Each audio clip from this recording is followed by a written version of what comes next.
Okay, so I got myself a new microphone. I'm testing it out. I hope this video comes out better in terms of audio quality because I wasn't happy with the audio quality of the previous videos. So yeah, I hope this one helps. Anyway,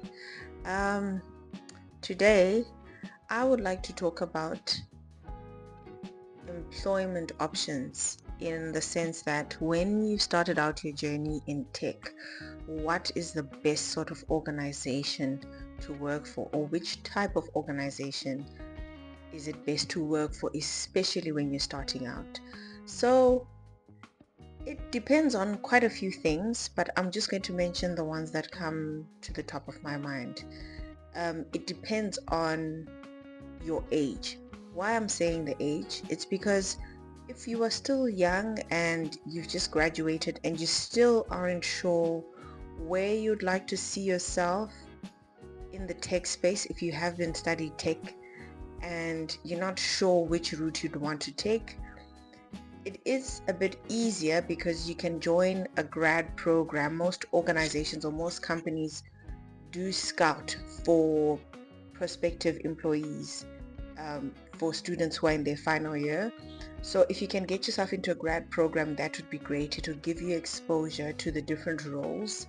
And also, organizations that have grad programs try not to restrict their graduates when they start working to one specific role. They expose you to a lot of different roles or opportunities, and so that would be a great start for you. So in that case, the organizations that generally have this sort of structure are corporates that are well established, that have a reputation, like banks, for example, motor vehicle companies, generally like reputable organizations. If it's an insurance organization, those tend to have a more structured approach to exposing their graduates to a lot in the industry, in the tech space. So that is one good alternative.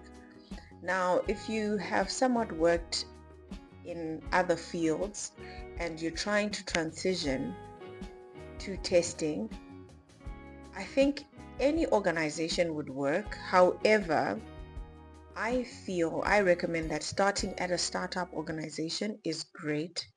Why? Because there isn't a lot of structure and you learn a lot more in a shorter space of time, especially if they are open to teaching. So those are some of the questions that you can ask when you're interviewing, to say, what is your policy or what is the culture regarding continuous learning and improvement?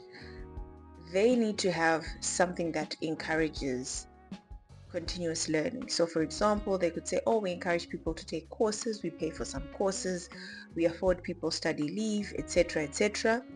That is generally a good indicator to say that they will support you in your learning journey. That being said, it doesn't mean you stop learning and taking on the initiative, but if there is that culture within the organization, then you're more likely to succeed as a tester. And in startup organizations, because there isn't a lot of structure, basically when there's a need that arises, whoever is available sort of and is keen or has capacity, there is the opportunity to explore and learn. So that would be my recommendation if you are transitioning. Yeah, so I guess that's the question, right? To go to like a established organization at the beginning or not. And I think my recommendation is it depends where you are in your career.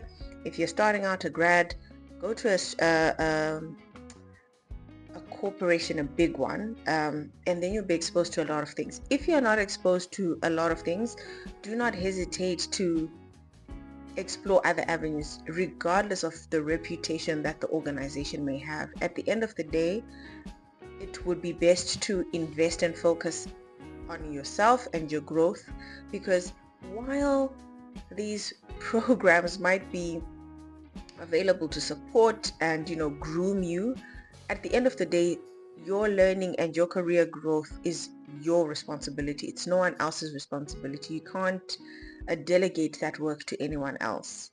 Yeah, And if you're transitioning from a different industry or different field, I don't need to give you the pep talk because you've already taken responsibility in terms of wanting to explore something else.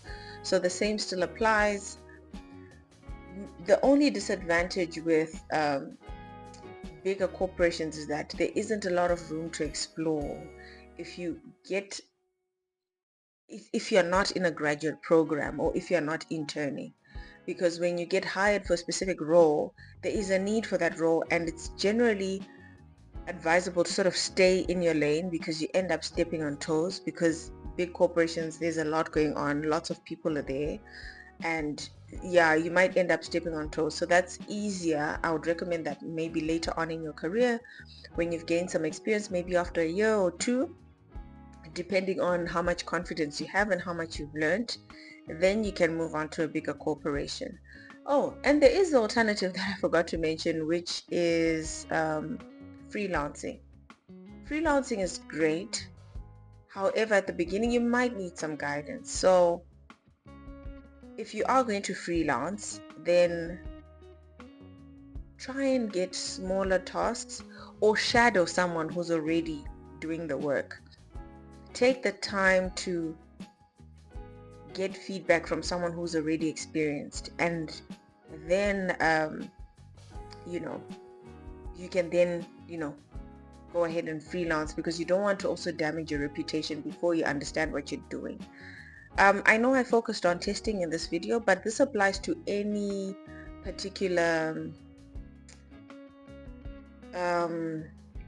specification within the tech space, whether it's being a developer or a business analyst or a tester, whichever role that you would like to pursue. I think generally the same rules apply. Yeah, so those are my 2 cents. Let me know what you think. Yeah, I'm happy to share a lot more. I think in the next video I'll talk about which courses I would recommend to start out in the tech space if you are not a graduate and you're transitioning from a different field. Remember, I did mention that my recommendation is that you start off with testing. So in the next video I'll talk about how to actually go about that step by step, and then yeah, we'll see what happens then. So yeah, if you like this sort of content, please like, comment, subscribe, and yeah, let me know what you think. I'd really appreciate that. Anyway, I need to do other things. I have assignments that are due, so bye.